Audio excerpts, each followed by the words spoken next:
ഓക്കിടെൽ എന്ന ബ്രാൻഡിൻ്റെ ഓക്കിടെൽ WP55 Pro എന്ന പുതിയൊരു സ്മാർട്ട് ഫോൺ ഇപ്പോൾ ലോഞ്ച് ചെയ്തിട്ടുണ്ട്. ഇതൊരു റഗഡ് സ്മാർട്ട് ഫോണാണ്. അതുപോലെ തന്നെ വളരെ മികച്ചൊരു ബാറ്ററി കപ്പാസിറ്റിയും നൈറ്റ് വിഷൻ ക്യാമറയൊക്കെ ആയിട്ട് വരുന്ന ഒരു സ്മാർട്ട് ഫോണാണ്.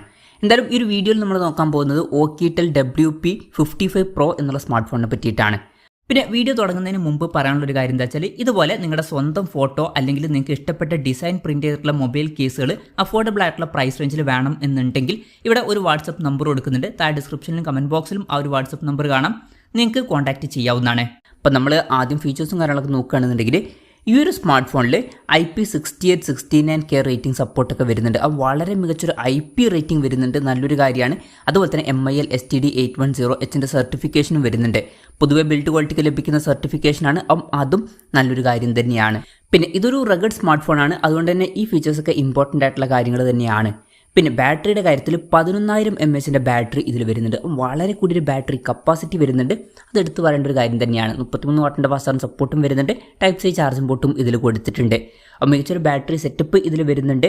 പിന്നെ ക്യാമറയുടെ കാര്യത്തിൽ ഫോണിൻ്റെ പിന്നിൽ ട്രിപ്പിൾ ക്യാമറ സെറ്റപ്പാണ് വരുന്നത്. 108 mega pixel main camera sensor ഇതിൽ വരുന്നുണ്ട്. പിന്നെ 8 മെഗാ പിക്സലിലെ നൈറ്റ് വിഷൻ ക്യാമറയാണ് രണ്ടാമത് ഇതിൽ കൊടുത്തിരിക്കുന്നത്. അപ്പോൾ നൈറ്റ് വിഷൻ ക്യാമറ ഒക്കെ വരുന്നുണ്ട്, അത് ഇൻട്രസ്റ്റിംഗ് ആയിട്ടുള്ള ഒരു കാര്യമാണ്. പിന്നെ 2 മെഗാ പിക്സൽ മാക്രോ ലെൻസ് ആണ് ഇതിൽ വരുന്നത്. ഇതിൽ അൾട്രാ വൈഡ് ആംഗിൾ ലെൻസ് ഒന്നും ഇല്ല. ഫ്രണ്ടിൽ 32 മെഗാ പിക്സൽ സെൽഫി ക്യാമറയും കൊടുത്തിട്ടുണ്ട്. പിന്നെ ഈ ഫോണിൻ്റെ ബേസ് വേരിയന്റിൽ തന്നെ 16 GB റാമും 512 GB ഇൻറ്റേർണലും വരുന്നുണ്ട്. അത് നല്ലൊരു കാര്യമാണ്. അത് മാത്രമല്ല വെർച്വൽ റാം എന്നുള്ള ഫീച്ചറും വരുന്നുണ്ട്. വെർച്വൽ റാമും കൂടി കൂട്ടിയിട്ട് 32 GB റാമും കൂടി എക്സ്ട്രാ നമുക്ക് ലഭിക്കുന്നതായിരിക്കും. ടോട്ടലായിട്ട് 48 GB റാം വരുന്നുണ്ട് എന്നൊക്കെ പറയാവുന്നതാണ്. ഇനി ബാക്കി ഫീച്ചേഴ്സ് നോക്കുമ്പോൾ ഇപ്പോൾ ഡിസ്പ്ലേയുടെ കാര്യത്തിൽ 6.58 ഇഞ്ചിൻ്റെ ഫുൾ HD+ ഡിസ്പ്ലേ ആണ് ഇതിൽ വരുന്നത്. പക്ഷേ LCD പാനലേ കൊടുത്തിട്ടുള്ളൂ. ഈ ഒരു സ്മാർട്ട് ഫോൺ ഏകദേശം 32,500 രൂപ പ്രൈസ് റേഞ്ചിലായിട്ടാണ് വരുന്നത്. ആ ഒരു പ്രൈസ് റേഞ്ചിൽ നമ്മൾ AMOLED ഡിസ്പ്ലേ എക്സ്പെക്ട് ചെയ്യുന്നുണ്ട്, പക്ഷേ അതിവിടെ മിസ്സിംഗ് ആണ്. അപ്പം അത് കുറച്ച് ഡിസപ്പോയിൻറ്റിംഗ് ആയിട്ടുള്ളൊരു കാര്യം തന്നെയാണ്. അതുപോലെ തന്നെ വാട്ടർ ഡ്രോപ്പ് നോച്ച് ഡിസൈനിലെ നോച്ചേ വരുന്നുള്ളൂ. ഈ ഒരു പ്രൈസ് റേഞ്ചിലൊക്കെ നമ്മൾ മിനിമം എക്സ്പെക്ട് ചെയ്യുന്ന ഒരു കാര്യമാണ് പഞ്ച്വൽ ഡിസൈൻ, അതും മിസ്സിംഗ് ആണ്. പിന്നെ 120 Hzൻ്റെ റിഫ്രഷ് റേറ്റ് ഇതിൽ സപ്പോർട്ട് ചെയ്യുന്നുണ്ട്. അപ്പോൾ ഡിസ്പ്ലേ ഫീച്ചേഴ്സ് മൊത്തത്തിൽ നോക്കുമ്പോൾ മൊത്തത്തിൽ ഡിസപ്പോയിൻറ്റിംഗ് എന്നേ പറയാൻ പറ്റുള്ളൂ. ഈ ഒരു പ്രൈസ് റേഞ്ചിന് പറ്റിയിട്ടുള്ള ഡിസ്പ്ലേ ഫീച്ചേഴ്സ് അല്ല ഇതിൽ വരുന്നത്. പിന്നെ side mounted finger print sensor കൊടുത്തിട്ടുണ്ട്. ഫോണിൻ്റെ വെയിറ്റ് 367.6 ഗ്രാമാണ് വരുന്നത്.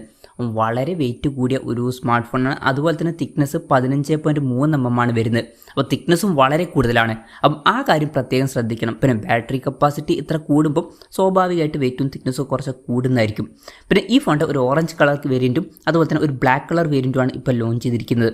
ഇനി പ്രോസസ്സറിൻ്റെ കാര്യത്തിലോട്ട് വരികയാണെന്നുണ്ടെങ്കിൽ MediaTek Dimensity 7025 എന്ന പ്രോസസ്സറാണ് ഈ ഒരു സ്മാർട്ട് ഫോണിൽ വരുന്നത്. ഈ ഒരു 32,500 രൂപ പ്രൈസ് റേഞ്ചിൽ ഈ പ്രോസസ്സർ എങ്ങനെ ഉണ്ടെന്ന് വെച്ചാൽ, ഈ ഒരു പ്രൈസ് റേഞ്ചിന് പറ്റിയിട്ടുള്ള പ്രോസസ്സർ അല്ല ഇത്. ഈ ഒരു പ്രൈസ് റേഞ്ചിൽ ഈ ഒരു പ്രോസസ്സർ ഡിസപ്പോയിൻറ്റിംഗ് ആണ് എന്ന് തന്നെ പറയേണ്ടി വരും. പ്രോസസ്സറും അത്ര മികച്ചതല്ല. പിന്നെ 5G സപ്പോർട്ടൊക്കെ ഇതിൽ വരുന്നുണ്ട്. LPDDR5Xൻ്റെ റാമും UFS 3.1 സ്റ്റോറേജ് ടൈപ്പൊക്കെ ഇതിൽ കൊടുത്തിട്ടുണ്ട്. മെമ്മറി എക്സ്പാൻഡ് ചെയ്യണമെന്നുണ്ടെങ്കിൽ മെമ്മറി കാർഡ് സ്ലോട്ട് ഇതിൽ വരുന്നുണ്ട്. NFC-യുടെ സപ്പോർട്ടൊക്കെ ഇതിൽ വരുന്നുണ്ട്. Android 15 ബേസ് ആയിട്ടുള്ള സോഫ്റ്റ്വെയർ ആണ് ഇതിൽ വരുന്നത്. ഇതൊക്കെയാണ് ഫീച്ചേഴ്സിനെ പറ്റി പറയാനുള്ള കാര്യങ്ങൾ. ഇനി പറയേണ്ട ഒരു കാര്യം എന്താ വെച്ചാൽ, ഈ ഒരു സ്മാർട്ട് ഫോൺ ഇപ്പം ഇന്ത്യൻ മാർക്കറ്റിലല്ല ലോഞ്ച് ചെയ്തിരിക്കുന്നത്, ഗ്ലോബൽ മാർക്കറ്റിലാണ് ഈ ഫോൺ അനൗൺസ് ചെയ്തിരിക്കുന്നത്. അവിടെ ഈ സ്മാർട്ട് ഫോൺ അനൗൺസ് ചെയ്തിരിക്കുന്നത് 279 പൗണ്ട് എന്ന പ്രൈസിങ്ങിലാണ്, അതായത് 32,500 രൂപ പ്രൈസ് റേഞ്ചിൽ. ആ ഒരു പ്രൈസ് റേഞ്ചിൽ ഈ പറഞ്ഞിട്ടുള്ള ഫീച്ചേഴ്സ് എങ്ങനെയുണ്ടെന്ന് വെച്ചാൽ, ചില ഇൻട്രസ്റ്റിംഗ് ആയിട്ടുള്ള ഫീച്ചേഴ്സ് വരുന്നുണ്ട്. നല്ല IP റേറ്റിംഗും അതുപോലെ തന്നെ ഒരു റഗഡ് സ്മാർട്ട് ഫോണൊക്കെയാണ് ഇത്. നല്ല ബാറ്ററി കപ്പാസിറ്റി വരുന്നുണ്ട്, നൈറ്റ് വിഷൻ ക്യാമറ ഒക്കെ വരുന്നുണ്ട്. പക്ഷേ ഈ ഒരു പ്രൈസ് റേഞ്ചിന് പറ്റിയിട്ടുള്ള ഡിസ്പ്ലേ ഫീച്ചേഴ്സോ അല്ലെങ്കിൽ പ്രോസസ്സറോ ഇതിൽ വരുന്നില്ല. അതുപോലെ തന്നെ വെയിറ്റും തിക്നെസ്സും കൂടുതലും ആണ്. അപ്പം ചില നല്ല കാര്യങ്ങൾ വരുമ്പോൾ ചില നെഗറ്റീവ്സ് ആയിട്ടുള്ള കാര്യങ്ങളും വരുന്നുണ്ട്. കാരണം എനിക്ക് മെയിനായിട്ട് വേണ്ട പെർഫോമൻസും അതുപോലെ തന്നെ പ്രോസസ്സറും ഈ ഒരു പ്രൈസ് റേഞ്ചിൽ ഈ ഫോണിൽ ഡിസപ്പോയിൻറ്റിംഗ് ആയിട്ടുള്ള കാര്യങ്ങളാണ്. അതുകൊണ്ട് തന്നെ ഞാൻ ഈ ഒരു ഫോൺ എടുത്തോളണം എന്നില്ല.